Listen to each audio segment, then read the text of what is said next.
В России происходит преследование на этнической почве. В этот Rusiyada etnik zəmində təqib baş verir. Bu dəfə qurbanlar Azərbaycanlılar oldu. Bütün bunlar Rusiyanın ksenofob bir imperiya olduğunun növbəti sübutudur. Burada daim hər şeydə günahkar olan o yad fərqli insanı axtarırlar. Belə günahkarlar Ukraynalılar, Baltik ölkələrinin nümayəndələri, indi isə Azərbaycanlılar oldu. Təəssüf ki, bu onların müntəzəm olaraq həyata keçirdikləri bir təcrübədir.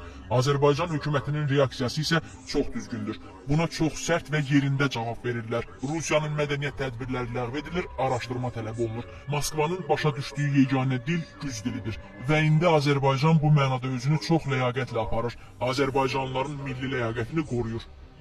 жестокие задержания представителей азербайджанской диаспоры в Екатеринбурге представителями российских следственных органов, очевидно, преследуют. Yekaterinburgda Azərbaycan diasporunun nümayəndələrinin amansız həbsləri açıq-aşkar başqa məqsədi güdür. Azərbaycanlıların milli mənsubiyyətinə hörmətsizlik və Rusiya-Azərbaycan münasibətlərindəki mövcud böhranı dərinləşdirmək, əslində bu Azərbaycanın ərazi bütövlüyünü, Qarabağ üzərində nəzarəti bərpa etdiyi andan bəri müşahidə etdiyimiz prosesin bir hissəsidir. Aydındır ki, Rusiya-Azərbaycan hakimiyyətinin 44 günlük müharibədəki uğrunu həzm edə bilmədi. Bu müharibə keçmiş Sovet İttifaqı ərazisində ilk olaraq Azərbaycana öz suverenliyini bərpa etməyə imkan yaratdı.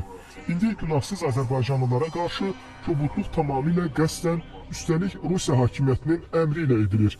Bunun arxasında yerli istintaq orqanlarının korrupsiya maraqları və ya Moskvadan gələn əmr durur. Aydındır ki, Moskvada Bakı ilə münasibətləri daha da gərginləşdirmək kursu götürülüb.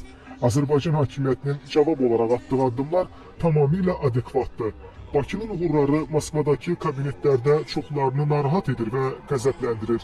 Ukrayna bu vəziyyətdə tamamilə Azərbaycanın tərəfindədir və Bakının ədalətli araşdırma aparılması tələblərini dəstəkləyir.